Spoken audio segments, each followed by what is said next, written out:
Welcome to Lamore's Cards and Horrors. I'm Matthew, and this is another cEDH beginner guide video where I have experienced members of the community come on to teach you about one of their decks. If you enjoy this video, like, comment, subscribe, consider supporting me on Patreon so I can make more of these and make them better for you. And with that, I'll pass it over to this episode's guest. Hello, my name is Shauna. You may know me from my brief stint at the Command Zone, but I'm now a caster for Eminence MTG. Eminence MTG is like an up-and-coming kind of tournament host creator, also the creators of cEDHU. They host tournaments, and cEDHU teaches new players and experienced players how to play cEDH and try different decks and stuff like that. A bunch of mentors on that side as well to kind of coach you through decks that you're unfamiliar with, or just, getting you into the cEDH mentality. Obviously, the transition from casual to cEDH is pretty difficult, and we kind of help facilitate that.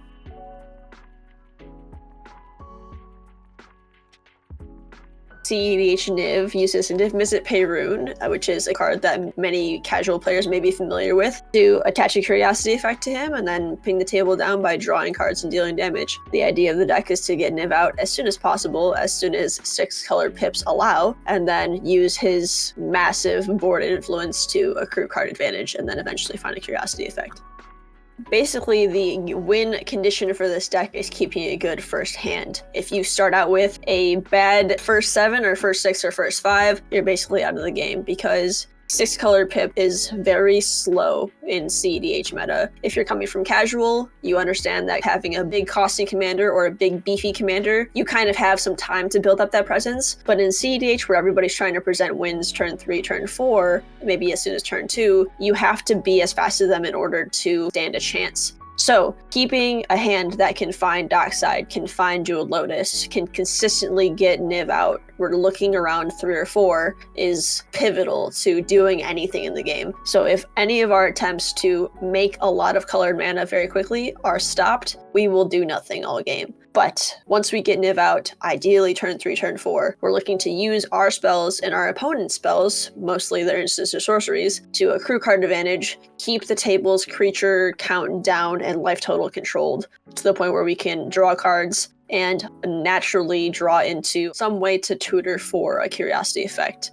In terms of curiosity effects, we have 3. We have Curiosity, we have Ophidian Eye, and we have Tandem Lookout, all of which have this same curiosity quote effect, which is when it deals damage, I draw a card. And because Niv says that whenever you draw a card, he deals 1 damage. Whenever he draws a card, he deals the damage, and because he deals the damage, he draws a card. It loops for as many cards as you basically have in your deck. So, getting to that point is definitely difficult, and it has to start with a strong first 6 or first 7.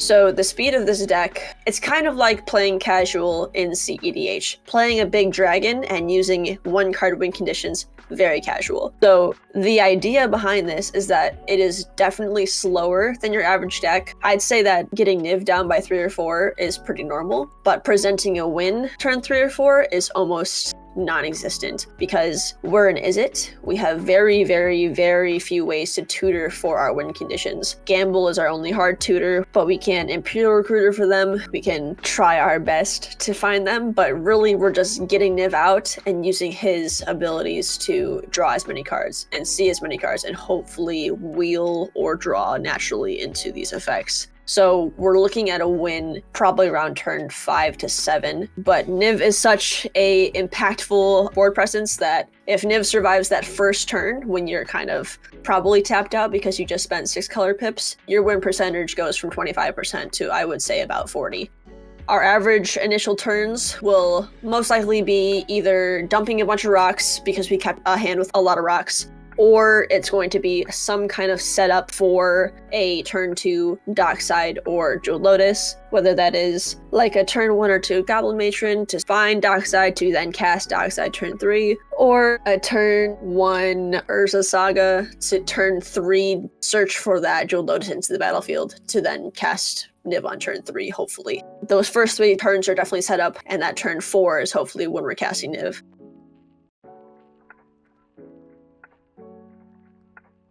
Our first biggest mistake as soon as we started the game is keeping a bad hand. A lot of times you'll be tempted by like a turn 1 fish or a turn 1 Ragavan or something nice in your hand like a Ristic Study. But even a turn 1 land Soul Ring Felwar Stone, as amazing as that sounds and as ideal as that sounds to most decks, if we kept that hand because of land, a colored mana, and 2 colorless mana, that does nothing for us unless we are sitting on a Ristic Study. It is not helping us cast Niv in any way. And kind of like drilling into your brain, if you are keeping a hand based on what is generally good, you will not see Niv anytime soon. You will do nothing the entire game.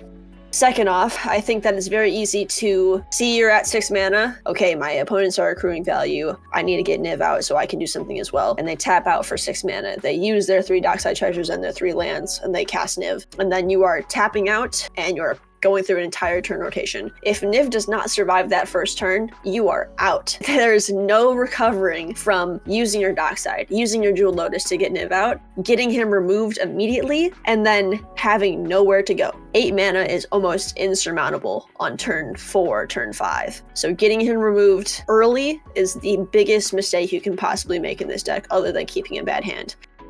It will be hard sometimes to curiosity kill your table, because you will come to the point where you have not enough cards in library to draw to kill your opponents. Because of the amount of fast mana in this deck, our recovery from this is pretty good. Even if you think you are dead in the water and you think there is no way that you can get this combo off, I promise you, you probably can. You can cast Time Twister. Time Twister will put another trigger on the stack. You deal damage to yourself or Niv. Time Twister resolves. You shuffle your library and graveyard back in. By this time, I'm sure you have a Gitaxian Probe or some other cheap way to restart this loop. But having that confidence to finish out the game is something that I definitely took a long time to learn.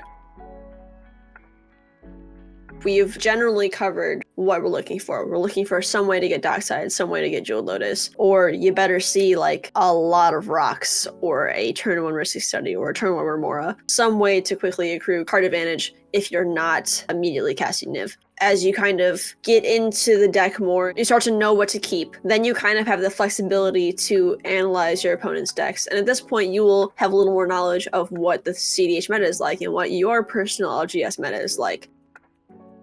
Immediately, we're looking for a Dockside or Jeweled Lotus, or a way to get to it. There are many in this deck. There are many different ways we can get to it, and I am seeing none here. The only possible excuse we can have for keeping a hand without one of those effects, or one of those tutor searchable effects, is because we have some kind of massive advantage right away. We're seeing none of that because we have a Mox Opal and no other artifacts. Mox Opal, as you may not know right away, is only in this deck because of our Dockside percentage. We Dockside so often that we almost always have the treasures for Mox Opal, but we only have 14 artifacts in the deck otherwise, so with no Dockside, Mox Opal is useless. And we have a bunch of lands, some counter spells, and bounce spells to interact with the table, but no way to cast Niv. This is not a keepable hand.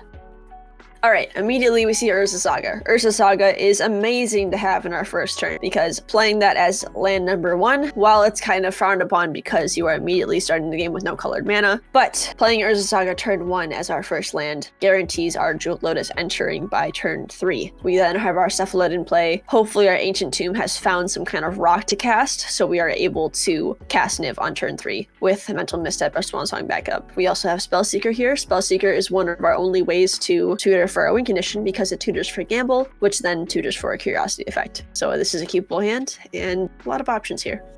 Alright, this is a doable 4. We are definitely limited on options, but I think in this case, we have absolutely no desire for an Ophidian Eye. Keeping a Curiosity effect in your opening hand can be extremely tempting, because you know that once you get Niv out, tutoring that win condition is impossible almost. There are very few ways to get to your win condition once you have Niv out, so keeping it in opening hand is very nice, but we don't have that luxury because we're going to 4. So we are looking to keep most likely land, Ragavan. I think we need to keep Ponder here, as we have 1 land and we need to make sure we find others. Our greedy keep here would be Tree's Ogre, because Tree's Ogre just makes our life easy mode. Can be cast turn 3, and it just guarantees our turn 4 Niv. So I think in this case, I would go for Tree's Ogre. Depending on what you're against, maybe you'll be tempted to keep this Guy's Wave. It all depends on where you're at, but I think that Tree's Ogre or Guy's Wave are pretty close ones.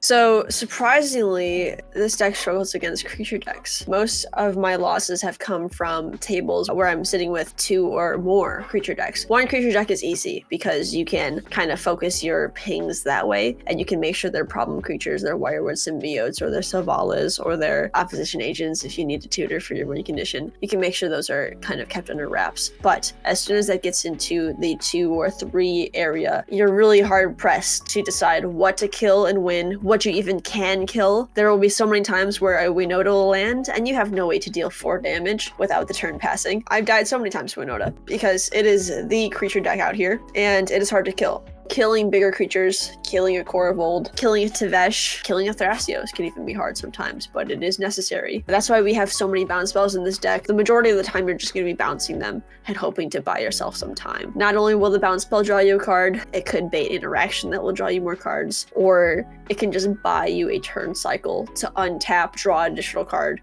and then prepare yourself for Winota to come down.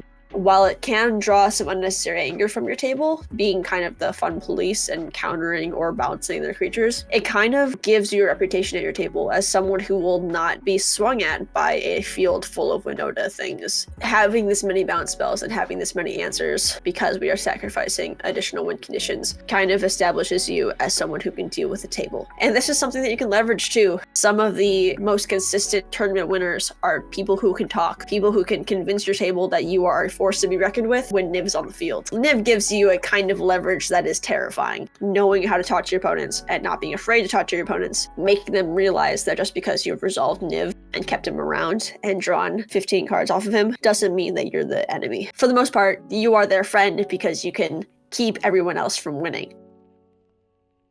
So I think the best part about Niv is that it's very self-piloty. There's a ton of mistakes that you can make, but for the most part, this deck is very easy. Keeping a hand is very easy because you just look for, can I cast Dockside? Can I cast Jewel Lotus? Can I cast Niv by turn 3 or 4? Your mulligans are so easy. You just need to make sure that you can get him out somehow. And then once he's out, the rest of the table does the job for you. He does the job for you. He protects himself, and unless your opponents have Otawara, which is the bane of our existence, he polices the table very easily. He gives you free damage to do with what you will. Obviously, learning what to point that damage at is a very important lesson and will only come with time and experience. But that is why this deck is so great, because it is so easy to get into this deck. There's no complicated win conditions. All you have to do is slap one card on Niv and get it to resolve, and the entire deck will help you. I think that this is one of the easiest decks to pilot. And it being in 2 colors, and 2 of the more relevant colors in cEDH, it's got a great package for you, especially if you're a beginner.